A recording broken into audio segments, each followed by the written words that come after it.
November 1921. I've had a funny sort of weekend, Darlint. I want to tell you all about it, and I don't know how. I'm staying in this lunchtime, especially to write to you. First of all, on Saturday at tea, we had words over getting a maid. I was fearfully strung up and feeling very morbid, so you may guess this didn't improve things. However, at night, in bed, the subject or the object, the usual one, came up and I resisted. He asked me why I wasn't happy now, what caused the unhappiness, and I said I didn't feel unhappy, just indifferent, and he said I used to feel happy once. Well, I suppose I did. I suppose even I would have called it happiness because I was content to let things just jog along and not think. But that was before I knew what real happiness could be like. Before I loved you, Darlint. Of course, I did not tell him that, but I did tell him I didn't love him, and he seemed astounded. He wants me to forgive and forget anything he has said or done in the past and start fresh and try and be happy again and want just him. I told him I didn't love him, but that I would do my share to try and make him happy and contented. It was an easy way out of a lot of things to promise this, Darlint. I hope you can understand. I was feeling awful. I could have so easily died, and I still feel awful today. How I wish you were here. I think only you can make me hope on a little longer. Edith.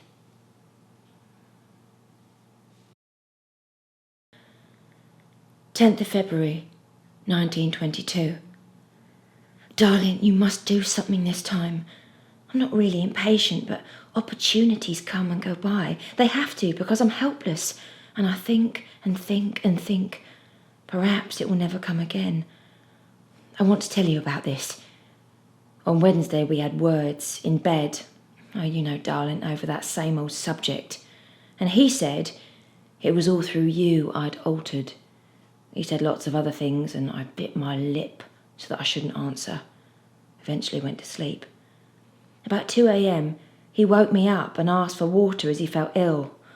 I got it for him and asked him what the matter was. And this is what he told me. Whether it's the truth, I don't know, or whether he did it to frighten me. Anyway, it didn't. He said someone he knows in town had given him a prescription for a draught for insomnia, and he'd had it made up and taken it, and it made him ill. He certainly looked ill and his eyes were glassy.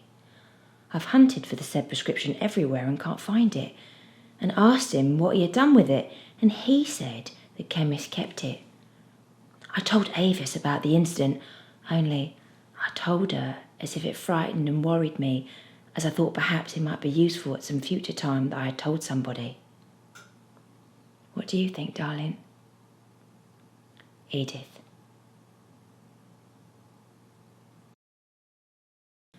March 1922. Darlingest boy, this will be the last letter to England. I do wish it wasn't. I wish you were never going away any more, never going to leave me. I want you always to be with me. Pride of possession is a nice feeling, don't you think, Darlint, when it exists between you and me? After tonight, I'm going to die. Not really. Put on the mask again, Darlint, until the 26th of May. Doesn't it seem years and years away? It does to me. I slept on your letter last night, Darlint, unopened. I had no chance to read it, but got up at 5:45 this morning to do so. Darlint, you can't imagine what a pleasure it is for me to read something that you have written. I can't describe it. Here's luck to you in everything, especially in the thing concerning two halves, one of whom is Percy. Edith.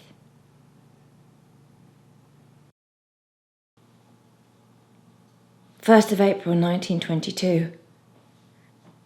I think Thursday was the worst day and night I ever remember. All day long I was thinking of the previous Thursday and contrasting my feelings one day with the other, the feelings of intense excitement and those of deep depression. And then when night came, it was worse. It was awful. I was fighting all night long to keep your thoughts with me, Darlint. About that Thursday, had there been anywhere to stop in Ilford, I should have said, "Take me there, I won't go home." And you would have said, "Yes, I will." But, Darlint, before we had arrived at the hotel, I should have thought about things, and so would you. And I can hear you say just when we reached the door, "Piety, you're going home." Darlingest boy, you said to me, "Say no, Piety, say no," on Thursday, didn't you? But at that very moment, you didn't wish me to say no, did you? You felt you wanted all me in exchange for all you. I know this, felt this, and wouldn't say no for that very reason.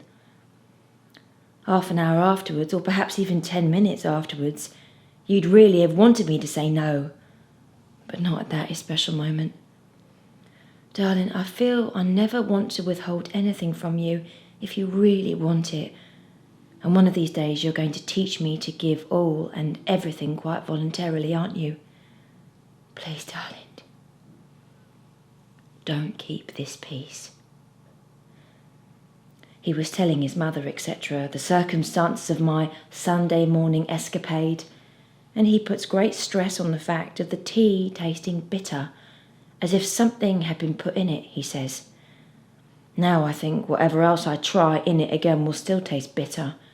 He will recognise it and be more suspicious still, and if the quantity is still not successful, it will injure any chance I may have on trying when you come home. Do you understand? I wish we had not got electric light. It would be easy. I'm going to try the glass again occasionally when it is safe. I've got an electric light globe this time. Edith.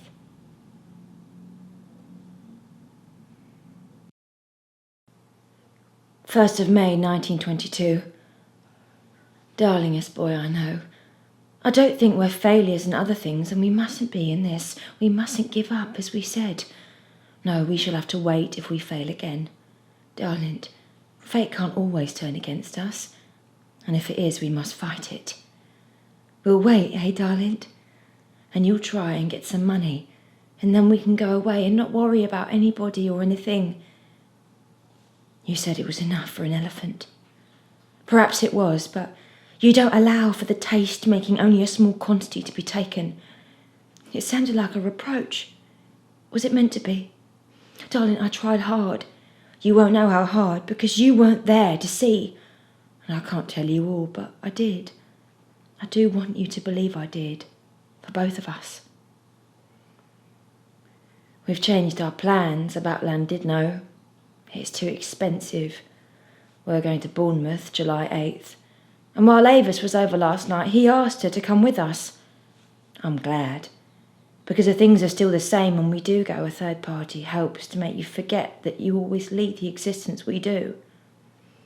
I was buoyed up with the hope of the light bulb, and I used a lot. Big pieces too, not powdered. And it has no effect. Oh, darling, I do feel so down and unhappy. Darling, 2 heads are better than 1 is such a true saying. You tell me not to leave finger marks on the box. Did you know I did not think of the box, but I did think of the glass or cup, whatever was used. I wish I could do something. Do experiment with the pills while you are away. Please, darling. No, we two halves, have not yet come to the end of our tether. Don't let us. Edith. 15th of May 1922. My very own darlingest boy. I had no time to read your letter alone, so what do you think I did, darling? I got on the top of a bus, back seat by myself, and went to Hyde Park Corner in my lunch hour and read it. I couldn't stop in the lunch hour. It was such a glorious day. In fact, it's been a beautiful weekend. Warm and sunny, quite warm enough to wear very thin clothes and not feel cold. I do love this weather. It's not too hot yet, but even when it is, I'm not going to grumble. This winter has been terribly long and cold and lonely. Miss Pryor's sister lost her husband quite suddenly, and as I happened to be her stamp, Miss Pryor asked me to go up west and buy some mourning for her. A costume, a silk frock and a cloth frock, jumper, shoes, stockings and gloves. It was a nice job. And when I got back, there were some widow's hats with veils at the back, and nobody, including Miss Pryor, the pluck to try them on. They all said it is unlucky. So, because of it being unlucky to them, I thought it might be lucky to me, and tried them all on. I think they all think terrible things are going to happen to me now. But darling, I'm laughing. I wonder who will be right, they or I. Edith.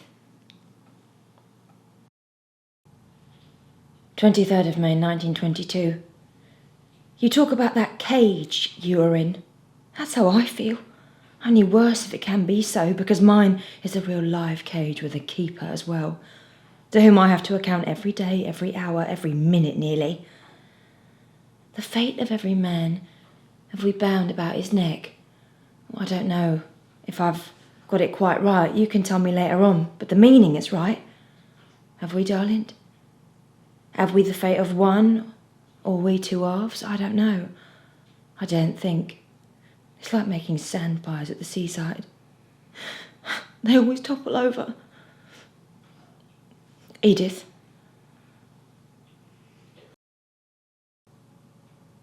"20th of June 1922. I've just come back from getting the Marseille mail at the GPO. What an utterly absurd thing to say to me. Don't be too disappointed. You can't possibly know what it feels like to want and wait each day, every little hour, for something that means life to you, and then not to get it.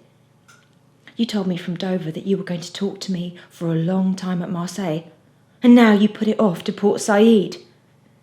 You forced me to conclude that the life you lead away from England is all-absorbing, that you haven't the time, nor the inclination to remember England or anything England holds. I'm never meant to have anything I expect or want. If I am unjust, I'm sorry. But I can't feel anything at present, only just as if I had a blow on the head and am stunned. The disappointment, no, more than that, the utter despair is too much to bear. I would sooner go under today than anything. Darling, I hope you will never, never, never feel as miserable as Piety. Edith. 21st of June 1922. I'm sorry, Darlint, but I wrote how I felt. It was awful. Pals should never feel hard and cross with one another, should they? We are pals, in spite of that letter, aren't we?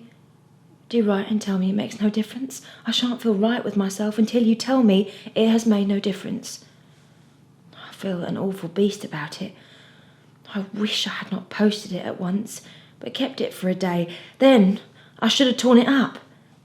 Please forgive me and try to excuse your pal. She did feel so awfully down in the world when she found that, or felt that, the best pal a girl ever had forgotten or neglected her.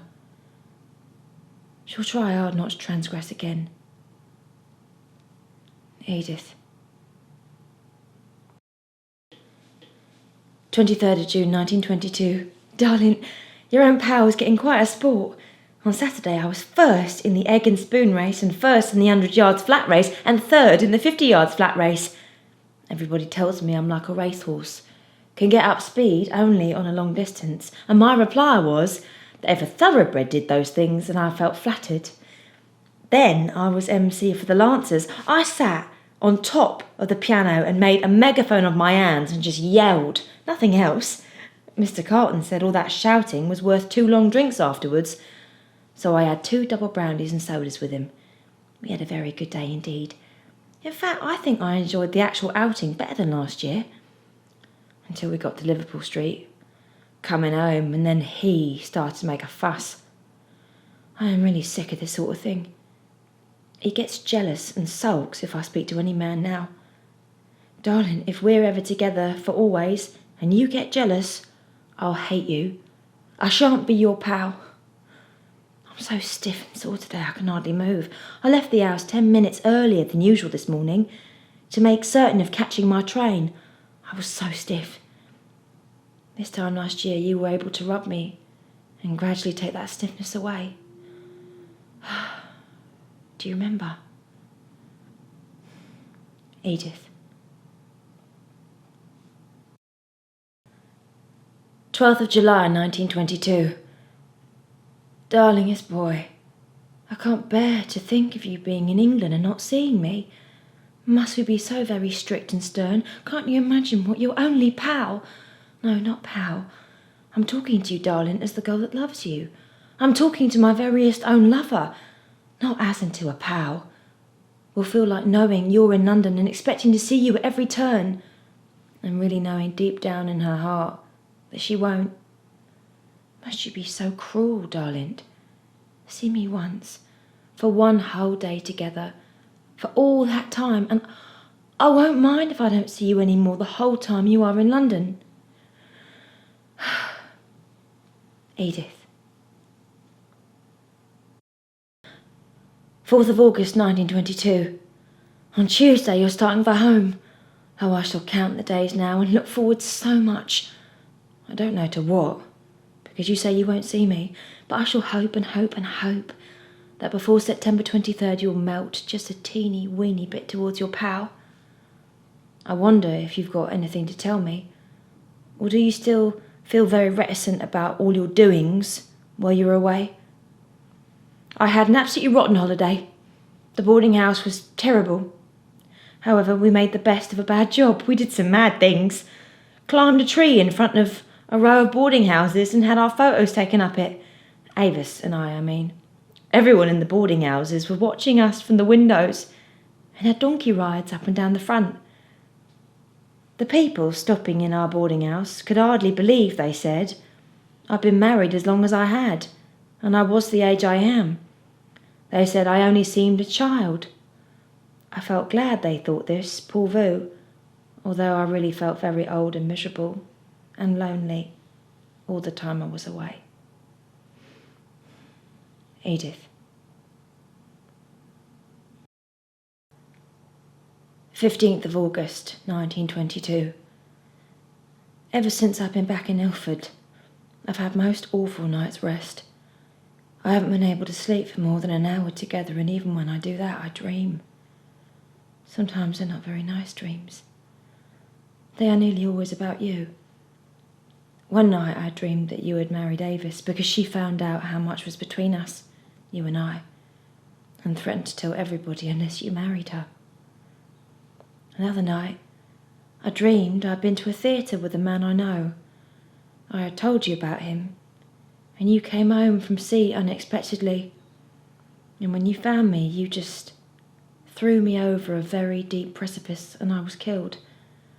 Sometimes I've dreamed worse things than these and waked up in a fearful fright. Edith.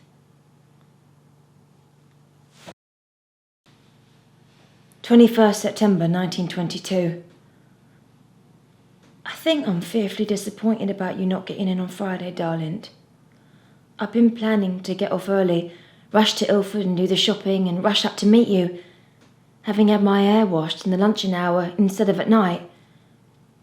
As I should have said, and now, all that is no use, so I shan't have my hair washed.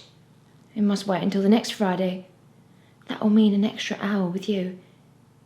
Do you mind me having a dirty head for a week, Darlint? It's very, very dirty. Why are you so late this time? Oh, I hate this journey. It will be 109 days since I've seen you, and you didn't answer my question about China and Japan. Next time. You sound very despondent when you say about time passes and with it some of the pain. Fate ordained our lot to be hard. Does some of the pain you feel pass with time? Perhaps it does. Things seem so much easier to forget with a man His environment is always different, but with a woman it's always the same. Darlint, my pain gets less and less bearable. It hurts more and more every day, every hour really. Yes, Darlint, you are jealous of him, but I want you to be. He has the right by law to all that you have the right to by nature and love. Yes, Darlint, be jealous. So much that you will do something desperate. Edith. 2nd of October 1922. Darlingest lover of mine, thank you. Thank you, I thank you 1,000 times for Friday. It was lovely. It's always lovely to go out with you. And then Saturday. Yes, I did feel happy. I didn't think a teeny bit about anything in this world, except being with you. And all Saturday evening I was thinking about you. I was just with you in a big armchair in front of a big, great fire, feeling all the time how much I'd won. 'Cause I have, Darlint, won such a lot. It feels such a great big thing to me sometimes that I can't breathe. When you are away and I see girls with men walking along together, perhaps they are acknowledged sweethearts, they look so ordinary. Then I feel proud, so proud to think and feel that you are my lover. And even though not acknowledged, I can still hold you, just with a tiny hope. Darlint, we've said we'll always be pals, haven't we? Shall we say we'll always be lovers, even those secret ones? Or is it, this great big love, a thing we can't control? Dare we say that? Yeah, I think I will dare. Yes, I will. I'll always love you if you are dead. If you have left me, even if you don't still love me. I always shall you. Your love to me is now, it is something different. It is my life, and if things should go badly with us, I shall always have this past year to look back upon and feel that then I lived. I never did before, and I never shall again.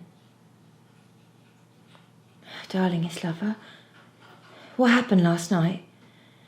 I don't know myself. I only know how I felt. No, not really how I felt, but how I could feel if time and circumstances were different. It seems like a great welling up of love, of feeling, of inertia, just as if I am wax in your hands to do with as you will. And I feel that if you do as you wish, I shall be happy. It's physical purely, and I can't really describe it. But you will understand, darling, won't you? You said you knew it would be like this one day. If it hadn't, would you have been disappointed? Darlingest, when you are rough, I go dead. Try not to, please. I tried so hard to find a way out of tonight, darlingest, but he was suspicious and still is. I suppose we must make a study of this deceit for some time longer. I hate it. I hate every lie I have to tell to see you, because lies seem such small, mean things to attain such an object as ours. We ought to be able to use great big things for great big love like ours. I'd love to be able to say, I'm going to see my lover tonight. If I did, he would prevent me. There would be scenes, and he would come to 168 and interfere, and I couldn't bear that. I could be beaten all over at home and still be defiant. But at 168, it's different. It's my living. You wouldn't let me live on him, would you? And I shouldn't want to. Darling, it's funds that are our stumbling block. Until we have those, we can do nothing. Darlingest, find me a job abroad. I'll go tomorrow and not say I was going to a soul, and not have one little regret. I said I wouldn't think, that I'd try to forget circumstances. Pal, help me to forget again. I have succeeded up to now, but it's thinking of tonight and tomorrow when I can't see you and feel you holding me. Oh, darling, do something tomorrow night, will you? Something to make you forget. I'll be hurt, I know, but I want you to hurt me. I do, really. The bargain now seems so one-sided, so unfair, but how can I alter it? Darlint, do I flatter myself when I think you think more of the watch than of anything else? That wasn't a present. That was something you asked me to give you when we decided to be pals, a sort of sealing of the compact. I couldn't afford it then, but immediately I did. Do you remember when and where we were when you asked me for it? If you do, tell me. If you don't, forget I asked. Don't forget what we talked in the tea room. I'll still risk and try if you will. We only have 3 3/4 years left, darlingest. Try and help. Bidey.